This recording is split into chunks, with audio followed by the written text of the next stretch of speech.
কিসের হিন্দু কিসের মুসলিম মারামারি করলেন? হে হিন্দু, তুমি মন্দিরে গিয়ে যাকে ঈশ্বর বা ভগবান বলে ডাকো তাকে তুমি মন্দিরে পাবে তো? হে খ্রিস্টান, গির্জায় গিয়ে যাকে গড বলে ডাকো তাকে গির্জায় পাবে তো? হে মুসলমান, গালে দাড়ি মাথায় টুপি নিয়ে মসজিদে যাকে আল্লাহ আল্লাহ বলে ডাকো ওই আল্লাহকে মসজিদে পাবে তো? চলুন, তিন ধর্মের মানুষ আমরা সৃষ্টিকর্তাকে খুঁজতে বেরোই। সৃষ্টিকর্তা কোরআনে নিজেই বলছেন, আমাকে খুঁজতে যেতে তোদের হবে না রে। আমি কোথায় আছি জানিস? কোরআনেই আছি। রেফারেন্স টু দি হলি কোরআন। কোরআনে বলা হয়েছে 26 নম্বর পারা বা খণ্ডের প্রথম 18 নম্বর পৃষ্ঠার প্রথম নাম্বার লাইনে সূরার নাম সূরা কফের 16 নম্বর বাক্যতে বলা হয়েছে, হে মানব জাতি। কি বললো? আচ্ছা, এখানে হিন্দু মুসলমান কোনো পার্থক্য আছে বুঝি? হে মানব জাতি, হে মানব জাতি, তোদেরকে আমি সৃষ্টি করেছি, তোদের মনের মধ্যে ভালো মন্দ যা কিছু আছে সব আমি জানি। সৃষ্টিকর্তা বলছেন, শুনে রেখে দেন, আমি সৃষ্টিকর্তা কোথায় আছি জানিস? তোরা যেন কোনোদিন ভাববি না আমি সৃষ্টিকর্তা অনেক দূরে। না না না, আমি সৃষ্টিকর্তা তোর ঘাড়ের শিরারও নিকটবর্তী। একবার অন্তরে অন্তঃস্থল থেকে আমাকে সৃষ্টিকর্তা আল্লাহ বলে ডাক দে, আমি আল্লাহ তোরও ডাকে সাড়া দেব। আপনি ডাকুন না, আপনি ডাকুন, ডাকার মতো ডাকুন, ডাকার মতো আপনি সৃষ্টিকর্তাকে স্মরণ করুন। সৃষ্টিকর্তা আপনার ডাকে অবশ্যই সাড়া দেবে। আপনি তো ডেকেছেন অন্যভাবে। চলো একটা একটা করে বলে যাই। আসলে আমরা নিজেদের মধ্যে মারামারি করি কেন? সত্যিকারের এডুকেশনের অভাব, শিক্ষার অভাব।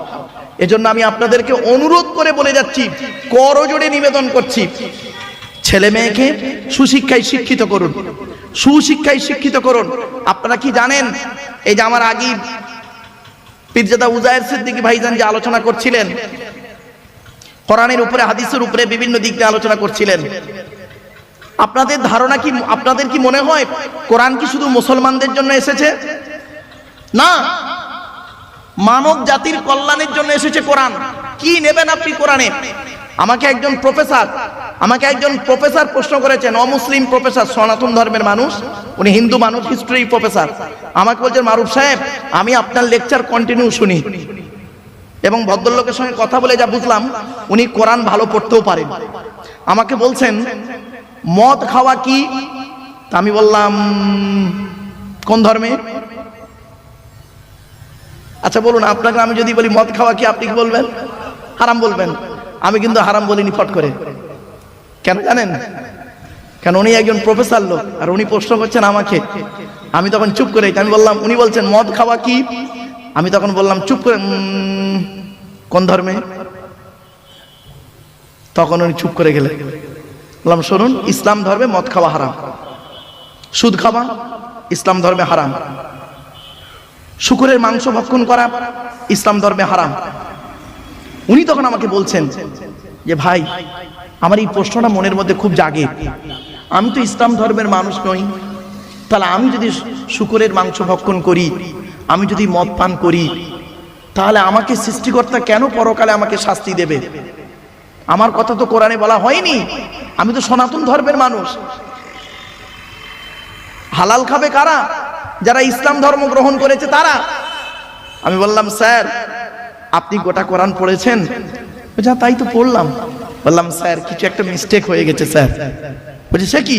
বললাম, শুনুন, শুনে নিন, আপনারা শুনে যান, আজকে হিন্দু মুসলিম উভয় শুনে যান ভাই, অনুরোধ করে যাচ্ছি আপনাদের।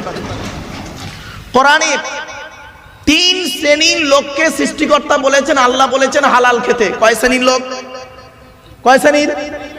3 শ্রেণীর লোককে উনি আল্লাহ বলেছেন হালাল খেতে, কোরআনে আছে। উনি সঙ্গে সঙ্গে কাগজ আর কলম বের করে নোট করছেন। বলুন, 1 নাম্বার কোরআনে বলা হয়েছে নবী রাসূলদেরকে আল্লাহ হালাল খেতে বলেছেন। কাদের কাদের? রেফারেন্স 18 নম্বর পারা বা খণ্ডের 4 নম্বর পৃষ্ঠাতে 8 নম্বর লাইনে সূরার নাম সূরা মুমিনুনের 51 নম্বর আয়াতে বা বাক্যতে বলা হয়েছে, ইয়া আইয়ুহার রাসূল, হে রাসূলগণ, কুলু মিনাত তাইয়্যিবাতি ওয়া আমালু সলিহা, হে রাসূলগণ আপনারা পৃথিবীতে হালাল খাবার খান, ভালো ভালো কাজগুলো করুন। জি আচ্ছা বলে দিচ্ছি, নবী এবং রাসূলের মধ্যে পার্থক্যটা কি শুনে নিন। নবীদের উপরে, নবী রাসূলের মধ্যে পার্থক্য অনেক রয়েছে, আমি জাস্ট 2-3টে বলে দিচ্ছি। যাদের উপরে আসমানি কেতাব এসেছেন তারা হলো রসুল, আর যাদের উপরে আসমানি কেতাব আসেনি তারা হলো নবী।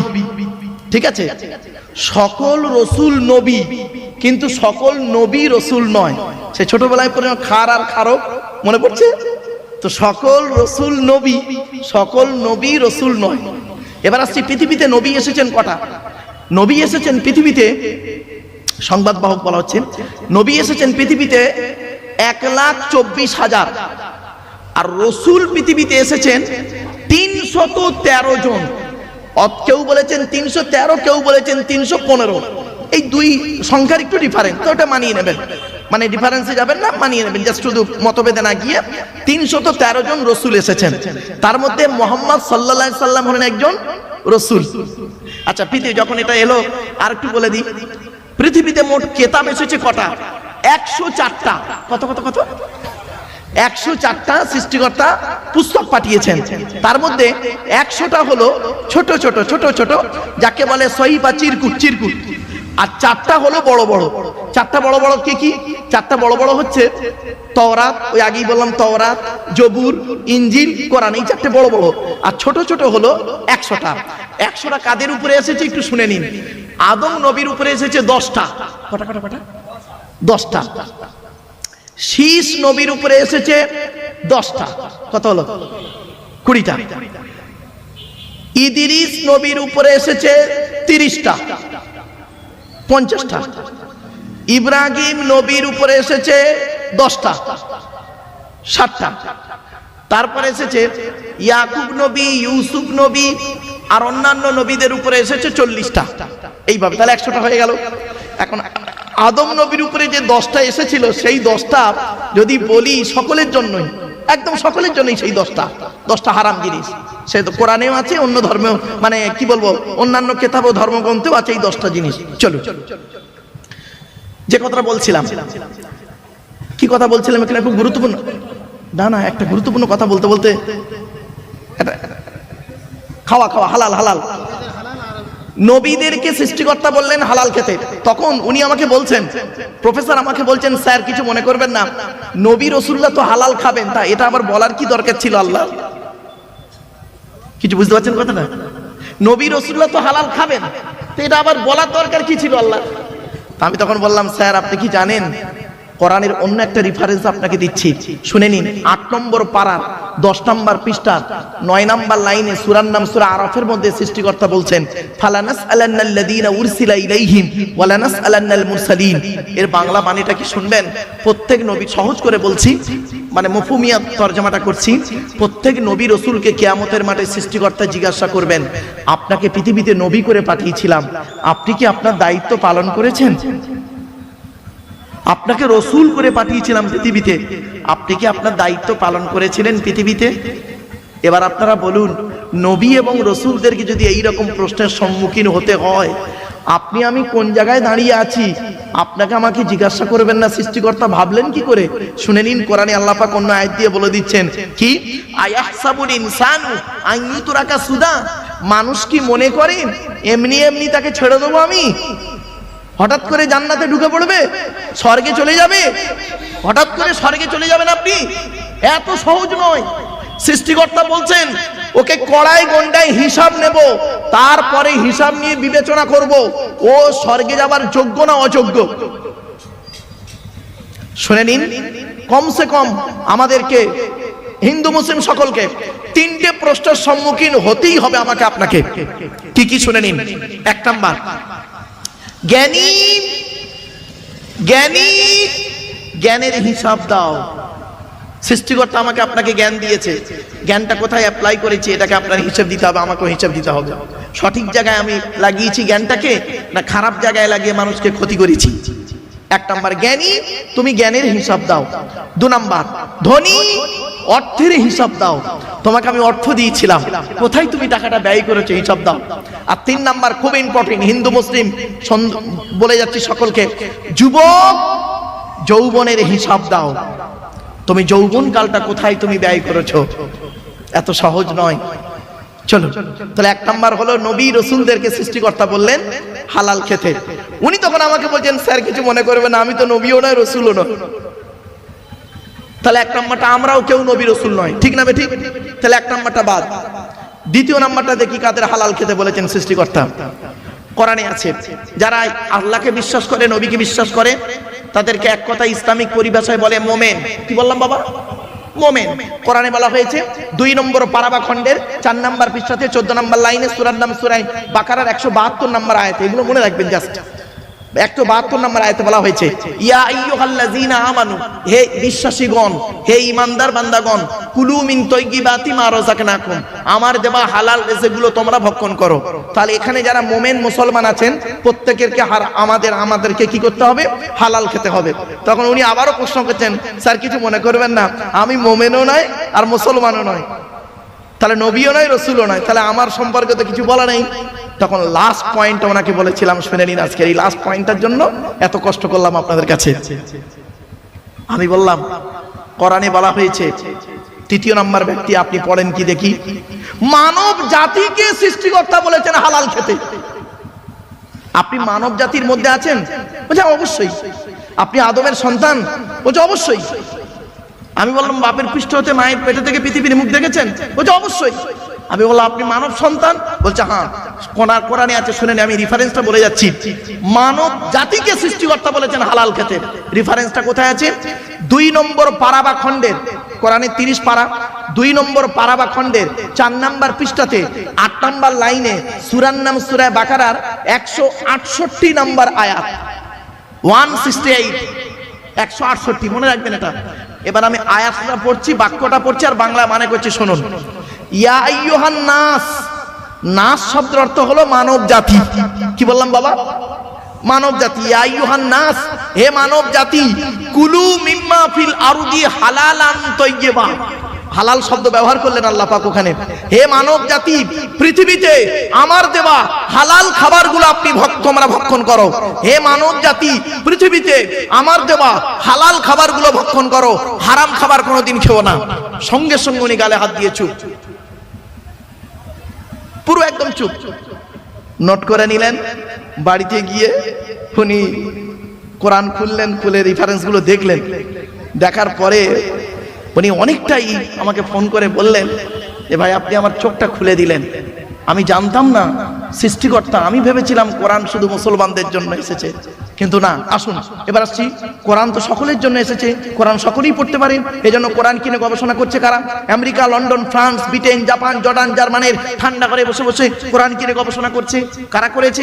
Humphry Davy, Michael Faraday, Einstein, Isaac Newton, doctor Maurice বুখাইরি, মিস্টার কুক, মিস্টার জাবিরি, mister Campbell, Rajaram Mohan Roy, Ishwarchandra Vidyasagar, Rabindranath Thakur, Acharya Jagadish Chandra Basu, Francis Drake, Williams কিপমুর, উইলিয়ামস হার্ভেন, টমাস, জর্জ বার্নার, এরা কোরআন কিনে গবেষণা করলো। কিন্তু দুঃখের বিষয় কি জানেন? বড় কষ্ট লাগে আমার বড় কষ্ট লাগে। খারাপ সেন্স নেবেন না, যারা ইসলাম ধর্মের মানুষ আছেন আমাকে ভুল বুঝবেন না। আমরা কিছু মৌলবী সাহেব, সকলে নয়, আমরা কিছু মৌলবী সাহেব করলাম কি, এই কোরআনটাকে নিয়ে কি করলাম, ব্যবহার করলাম কিভাবে? তেল পড়া, পানি পড়া, ওয়াজ করা, খতম পড়া, তাবিজ মরা, ঘর বন্ধ করা, আর নিজেদের মধ্যে মারামারি করা। কিরকম মারামারি?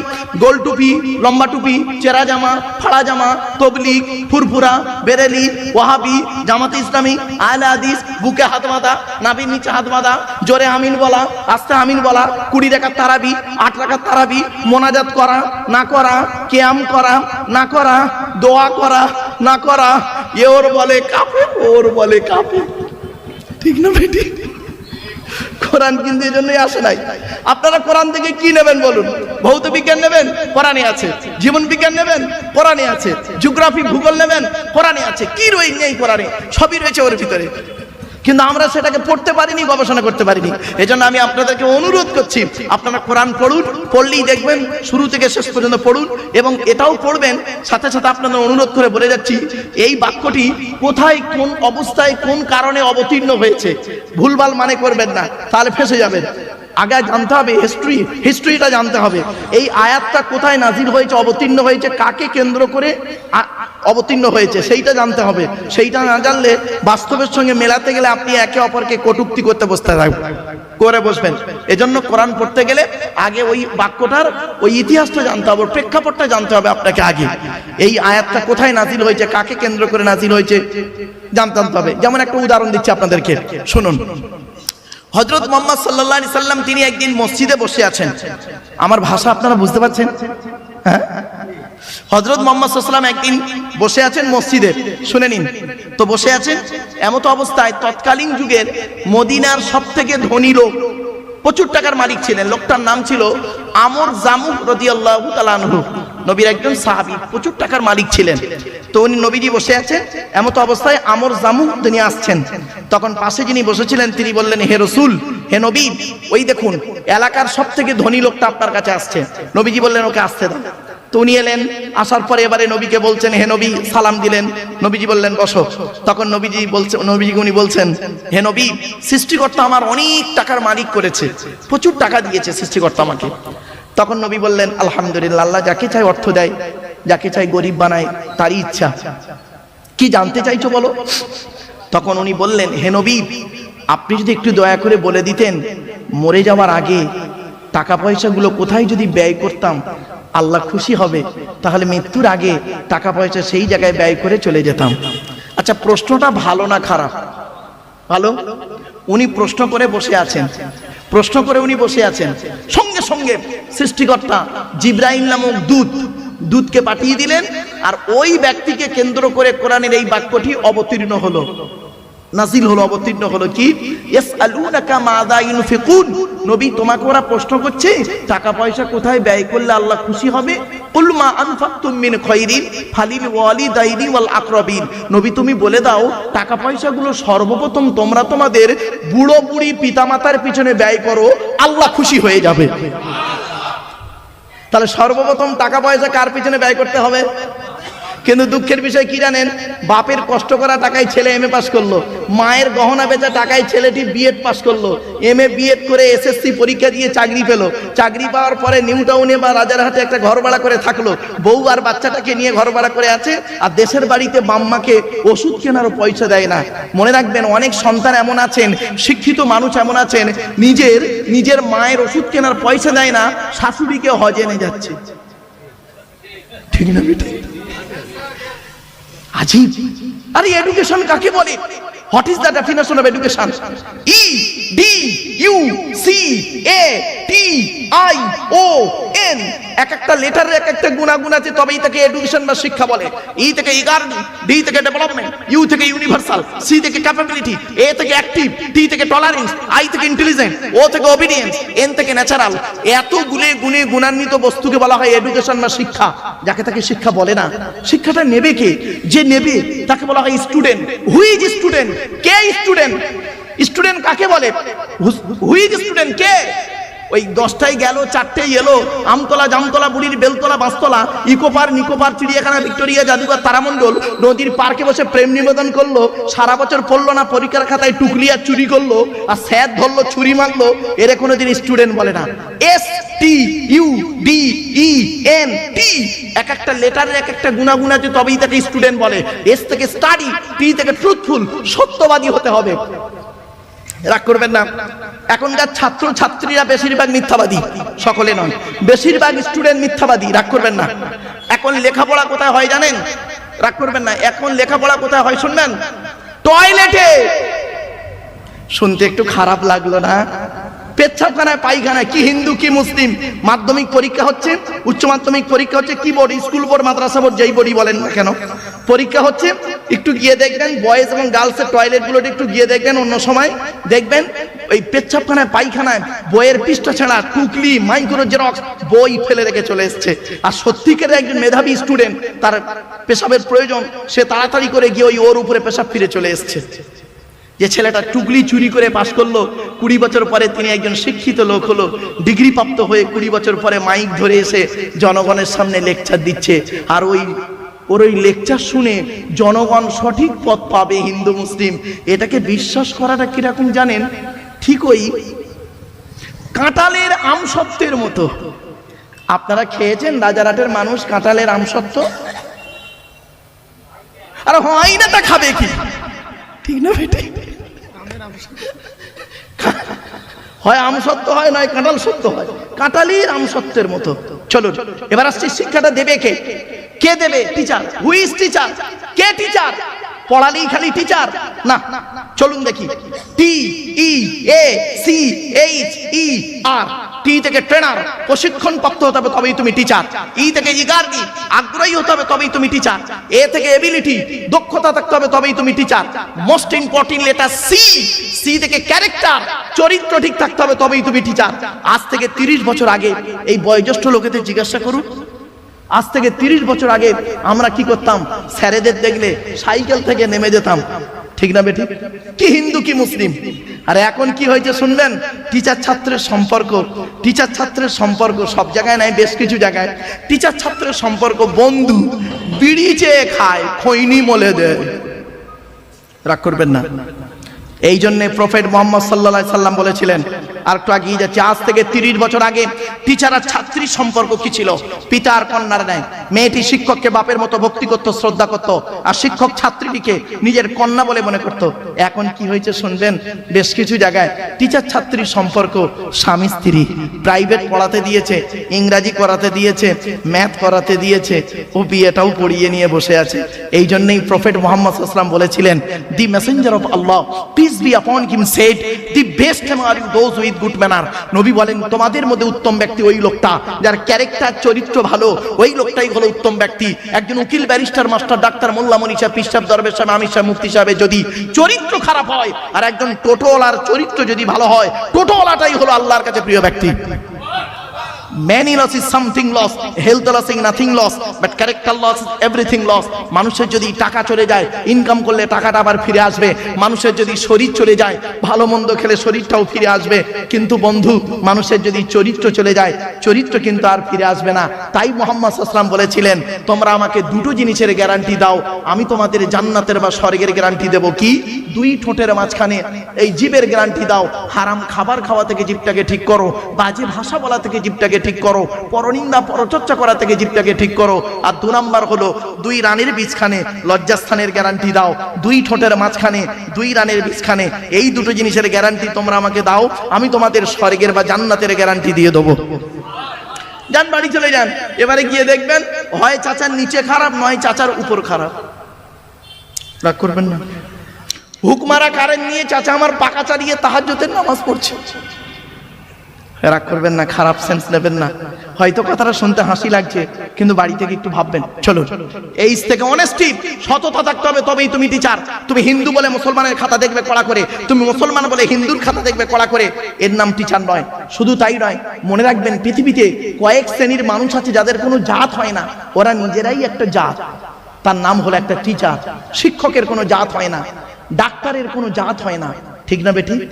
ডাক্তারের একটাই জাত, একটাই জাত। কি? আমি ডাক্তার, তুমি রুগী। তুমি হিন্দু না মুসলিম, নারী না পুরুষ, কালো না ফর্সা, ধনী না গরিব, ওসবের বিচার আমার কাছে নয়। আমার কাছে কি? আমি ডাক্তার, তুমি রুগী। শিক্ষকেরও ঠিক সেম। টিচারের কাছে কোনো পরিচয় থাকে না, টিচার নিজেই একটা জাত, শিক্ষক একটা নিজেই জাত। টিচারের, শিক্ষকের কাছে একটাই পরিচয়, আমি শিক্ষক, তুমি শিক্ষার্থী। তুমি হিন্দু না মুসলিম, নারী না পুরুষ, কালো না ফর্সা, ধনী না গরিব, এ দেখার সময় নেই। আমার কাছে মেধার পরিচয়। দুঃখের বিষয় কি জানেন? চলুন আরেকটু এগিয়ে যাই। ই থেকে আর্লি, টিচার হতে গেলে আগে আগে আসতে হবে last letter is a R. R থেকে রেগুলারিটি, নিয়মিত ক্লাস করতে হবে, তবেই তুমি টিচার। ট্রেনার, ইগারিটি, ability, character, honesty, early, regularity, এতগুলো গুণ যার মধ্যে আছে, he is a really teacher. তিনি হলেন সত্যিকারের একজন টিচার। আচ্ছা ভাই, আপনাদের তো এই রাজারহাটের একটা জলসা হচ্ছে, তাই তো? নাকি ধর্মীয় জলসা নাকি? বলুন না ভাই। তা আমি এই আলোচনাগুলো করছি কেন? তা নিশ্চয়ই কারণ আছে। কারণটা এবার বলি। এই পৃথিবীতে ছোট্ট একটা উদাহরণ দিচ্ছি। আপনাদের এই রাজারহাট এলাকায়, এই রাজারহাট এলাকায় ধরুন একজন স্কুল টিচার, সেকেন্ডারি বোর্ড ও হায়ার সেকেন্ডারি, যাই হোক, স্কুল টিচার। তিনি 60 বছর বয়স হয়ে গেছে, তিনি রিটায়ার হচ্ছে। বিদায় অনুষ্ঠানে অনেক আলোচনা হলো। হওয়ার পরে তাকে যদি মাইকটা দিয়ে বলা হয়, স্যার দয়া করে একটু বলবেন, আপনি এই প্রতিষ্ঠানে 60 বছর বয়স পর্যন্ত আপনি চাকরি করেছেন, দয়া করে একটু মাইকটা নিয়ে বলবেন সৎ সাহসের সঙ্গে যে আমি এই 60 বছর বয়সে যত স্টুডেন্ট পড়িয়েছি, কি হিন্দু কি মুসলিম নারী পুরুষ, প্রত্যেকটা স্টুডেন্ট 100% পারফেক্ট। একটু দয়া করে মাইকে বলবেন। উনি কি বলতে পারবেন? হ্যাঁ বলুন বলুন। উনি কি বলতে পারবেন? হ্যাঁ। উনি এতটুকু ভরসার সঙ্গে বলতে পারেন যে আমি আমার জ্ঞান মতে যত স্টুডেন্ট পড়িয়েছি 99% ভালো, 1% চোরডান ডাকাত গুন্ডা বদমাইশ বলে হতে পারে। ঠিক না বেটি? উনি 100% চ্যালেঞ্জ দিতে পারবে না। পারবে কি? কিন্তু শুনে নিন, চমকে যাবেন। এই পৃথিবীতে একজন মেসেঞ্জার এসেছিলেন, এই পৃথিবীতে একজন প্রফেসর এসেছিলেন, এই পৃথিবীতে একজন কি বলবো টিচার এসেছিলেন, এই পৃথিবীতে একজন গাইডার এসেছিলেন, যার জন্ম হলো 570 খ্রিস্টাব্দে। ইংরাজি মাস ছিল 29শে আগস্ট সোমবার, 570 খ্রিস্টাব্দের 29শে আগস্ট সোমবার। আর যার মৃত্যু হলো 632 খ্রিস্টাব্দে 33 খ্রিস্টাব্দে জুন মাসের 18 তারিখ সোমবার। এই 63 বছর ব্যক্তির পৃথিবীতে ছিলেন, একটা জীবনে মিথ্যা কথা বলেননি।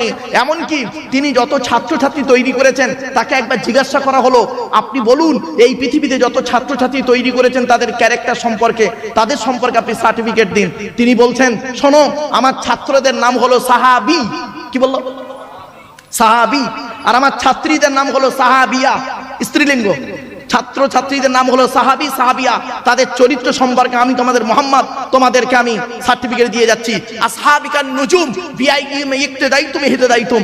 আমার প্রত্যেকটা ছাত্রছাত্রী হলো নক্ষত্রের ন্যায়। তোমরা যাকে অনুসরণ করে পৃথিবীতে চলবে তার মাধ্যমে দুনিয়াতে শান্তি সম্মান পাবে, আখিরাতে জান্নাত পেয়ে যাবে। কি ভাবলেন? প্রাসঙ্গিক আলোচনা তো, তাই চলে এসে গেল, তাই একটু বলে ফেললাম। চলুন, এরপরে নবীজি বলছেন পৃথিবী ধ্বংসের লক্ষণ হলো কি জানেন?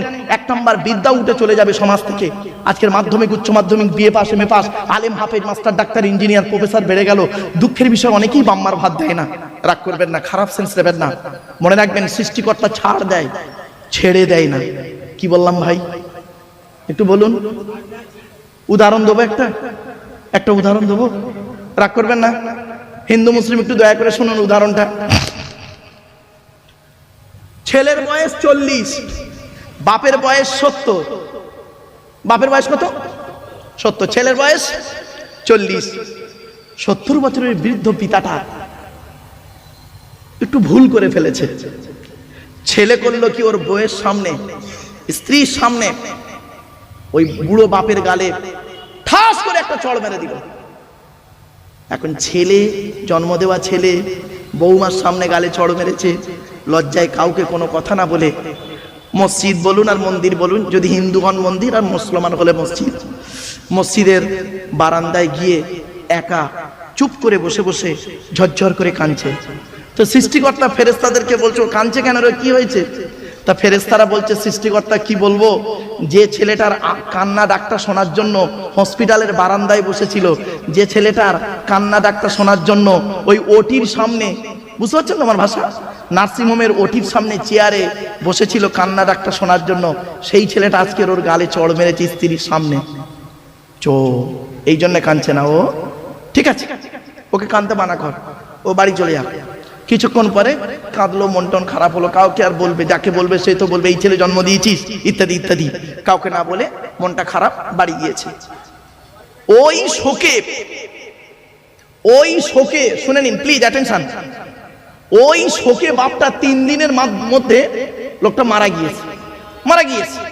তো ছেলে করলো কি, যেটা ধর্মের রীতিনীতি, ধর্মীয় রীতিনীতি মেনে মাটি দিয়ে, মুসলমান হলে তাকে গোসল দিয়ে কাফন পরিয়ে জানাজা পড়িয়ে মাটি দিয়ে চলে এলো। ব্যাস 1-2 বছর ছেলেটা বাপের কথা স্মরণ করলো, তারপরে ভুলে গেল। ঠিক তার 40 বছর পর, কত বছর? তখন ছেলের বয়স কত হবে? 80। ছেলে এখন 80 বছরের বুড়ো, 6 বার হজ করেছে, 10 বার ওমরা করেছে। এর আবার 4টে ছেলে। ছোট ছেলেটা না একটু ডেঞ্জার টাইপের। হঠাৎ একদিন হাজী সাহেব দাঁড়িয়ে আছে, আর ছোট ছেলেটাও দাঁড়িয়ে আছে, আর ছোট বৌমাও দাঁড়িয়ে আছে। কি ছেলের সঙ্গে কথা কাটাকাটি হতে না, আর ছোট ছেলে করেছে কি, বাপের গালের দাড়িটা ধরে হাজী সাহেবের দুটো গলে দুটো ঠাস ঠাস করে দিয়েছে, এগালে একটা। যেই ছেলে মেরেছে না, লজ্জায় কাউকে বলতে না পেরে সোজা মসজিদে গিয়েছে, মসজিদে গিয়েছে, অজু করেছে, 2 রাকাত নামাজ পড়েছে, নামাজ পড়ে সৃষ্টিকর্তার কাছে হাত তুলে মোনাজাত করে কাঁদছে, রব্বানা যালামনা আনফুসানা ওয়া ইল্লাম তাগফির লানা ওয়া তারহামনা লানাকুনান্না মিনাল খাসিরিন। ওগো আল্লাহ, আমি হাজি মানুষ, 6 বার হজ করেছি, 10 বার ওমরা করেছি, কিভাবে গেছি জানি না, আল্লাহ তুমি ভালো জানো, টাকা 2 নম্বরই করে গেছি, দেখ ওটা বলছি না, ক্লিয়ার করছি না। তো আল্লাহ আমি হজ করেছি, ওমরা করেছি, আল্লাহ আমার ছোট ছেলে আজকের বৌমার সামনে আমার 2 গালে 2 চড় মেরেছে, এর বিচার তুমি করো। সৃষ্টিকর্তা বলছে কিছু মনে করিস না, আমি ছাড় দিই, ছেড়ে দিই না। আজ থেকে 40 বছর আগে তুই তোর বাপের গালে একটা চড় মেরেছিলিস, আমি ওটাকে তুলে রেখে দিয়েছিলাম, আজকে পূরণ করে দিলাম 2টো দিয়ে। কথাটা বাড়ি থেকে ভাববেন, সৃষ্টিকর্তা ছাড় দেয়, ছেড়ে দেয় না। মনে রাখবেন, চোখ দুটো বন্ধ হয়ে গেলে সব শেষ। আজকের আপনারা প্লাস্টিকের উপরে বসে আছেন, তাই না? আরে বলুন না, একটু কথা বলুন। কালকে যদি চোখটা বন্ধ হয়ে যায়, নিচেই চলে যাবেন। যে জায়গায় যাব সেই জায়গাটার নাম হলো কবর। শুনে রেখে দিন, জাস্ট উদাহরণ দিচ্ছি আপনাদেরকে। এ জীবন শুরু হয়েছে আমাদের 150 টাকায়, এ জীবন শেষ হবে 1500 টাকায়। আমি এই কথাটা যখন বলেছিলাম, আমার এক বন্ধু, একই ক্লাসে পড়তাম, ও কলেজের প্রফেসর, তো ও আমাকে বলছে, সামনে বসেই বলছে, মারুফ ভাই এটা কি করে হলো? আমি প্রফেসর, আমার বউ প্রফেসর, আমার বাপ প্রফেসর, মা প্রফেসর, আমরা বাড়িতে 4 জন কলেজে কাজ করি, আর আমাদের জীবন শুরু হয়েছে 150 টাকায়। হ্যাঁ, আমরা 4 জনের মাইনে 1 মাসে করলে 5 লাখের উপর হয়। তখন আমি বলেছিলাম, অতগুলো মানুষের সামনে বলেছিলাম, আজও আপনাদের সামনে তুলে ধরছি, বলেছিলাম, বন্ধু যেদিন মায়ের পেট থেকে এসেছিলেন সেদিন সব থেকে দামি কাপড়টা কে কিনে দিয়েছিল? তা বলছে আমার আব্বা। আমি বললাম, কাপড়টা নিজে পরতে পেরেছিলেন? বলছে না। কাপড়টার দাম কত ছিল? বলছে 1 থেকে 150 টাকায়। সৃষ্টিকর্তা বলছে, ওরে বন্ধু, ওরে আব্দুল্লাহিল মারুফ, জীবনের প্রথম কাপড় তুই নিজে পরতে পারলি না, অন্যেই তোকে পরিয়ে দিল, দাম ছিল তার 1 থেকে 150 টাকা। এ জীবন শুরু হলো তোর 150 টাকায়। আর যেদিন তুই মারা যাবি, যেদিন তুই মারা যাবি, খাঁচা থেকে প্রাণ পাখিটা উড়ে চলে যাবে, যেদিন তুই মারা যাবি, যে কাফনটা তোকে পরানো হবে তার দাম হবে 1000 থেকে 1500 টাকা। নিজেই পড়তে পারবি না, অন্যেই তোকে পরিয়ে দেবে। তাহলে কি দাঁড়ালো? এ জীবন শুরু হলো 150 টাকায়, এ জীবন শেষ হবে 1500 টাকায়। আর বাকি যা চোখ, কান, নাক, হাত, পা, মুখ, বিবেক, বুদ্ধি, ব্রেন দিয়ে জায়গা, জমি, গাড়ি, বাড়ি, বিল্ডিং, ব্যবসা করেছেন, ওই গীতার সারাংশ হয়ে গেছে সব। গীতার সারাংশ। গীতার সারাংশটা কি একটু শুনে যান। গীতার সারাংশ কি জানেন? যা হয়েছে তা ভালোই হয়েছে, যা হচ্ছে তা ভালোই হচ্ছে, যা হবে তা ভালোই হবে। কি হারিয়েছে তোমাদের? কাঞ্চো। কি হারিয়েছে কাঞ্চো? রাজারহাটের হিন্দু মুসলমানেরা কি হারিয়েছে? কাঞ্চো। ব্যবসায় লস হয়ে গেছে কাঞ্চো, স্বামী স্ত্রী ঝামেলা হয়েছে কাঞ্চো, ছেলে ভাত দেয় না কাঞ্চো, শরীরটা খুব অসুস্থ হয়ে গেছে কাঞ্চো। যা নিয়েছো এই পৃথিবী থেকেই তুমি নিয়েছো, যা দিয়েছো এই পৃথিবীতেই তুমি দিয়েছো। যেটা তোমার আজকের আছে, গতকাল সেটা অন্যের ছিল, আজ তোমার আছে। তুমি আজ মারা যাও, আগামী কাল সেটা অন্যের হয়ে যাবে। ঠিক না বেঠিক? প্লিজ একটু ভাবুন, একটু ভাবুন। কোন মুসলমান যদি মারা যায়, আপনারা কি করেন? তাকে গোসল করিয়ে, ইসলামিক রীতিতে গোসল করিয়ে, কাফন পরিয়ে, জানাজা পরিয়ে, মাটি দিয়ে চলে আসেন। আচ্ছা, 20 দিন পরে কোনোদিন এই কবরটা একটু খুলে দেখেছেন? 2টো বাঁশ সরিয়ে দেখেছেন লাশটা কেমন আছে? দেখেছেন কি? একবার দেখলে না ব্রেনটা একটু ঘুরে যাবে। রাগ করবেন না বাপ, চলুন কি হয় শুনুন। মানুষকে মাটি দিয়ে আসার পর সর্বপ্রথম যে অঙ্গটা তার পছন্দ ধরে, দেহের সর্বপ্রথম 72 ঘন্টা পরে যে অঙ্গটা তার পছন্দ ধরে, তার নাম হলো নাক। এজন্য মানব দেহ যখন গরম হয় সর্বপ্রথম ঘামে হলো নাক। এরপরে আসছি 6 থেকে 8 দিন পর মাথার চুলগুলো, গায়ের লোমগুলো, হাতের নখগুলো খসে খসে পড়ে যায়।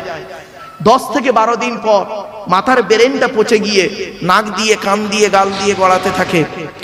18 থেকে 20 দিন পর পেটটা ফেটে যায়, পোকায় তৈরি হয়। 2 মাস পর সমস্ত চামড়া মাংস পোকায় খেয়ে নেয়, ফ্রেমটা পড়ে থাকে। 6 মাস পর দেহের কয়েক কটা হাড়গুলো আলাদা হয়। 1 বছর পর দেহের কয়েক কটা হাড় ছাড়া বাকি সব মাটি খেয়ে নেয়। কোথায় গেল সুন্দরী নারীরা? ও সুন্দরী নারীরা, হিন্দু মুসলিম সুন্দরী নারীরা, ও সুন্দর যুবকেরা, কোথায় গেল তোমাদের দেহ? মনে রেখো, মাটির দেহ মাটি হবে, পুড়ে হবে ছাই। এ দেহ পচা দেহ, গরব কিসের ভাই? কিসের অহংকার? টাকার অহংকার বলেন। ক টাকার মালিক? মনে রাখবেন, কাফনের কোনো পকেট নেই, কাফনের পকেট নেই।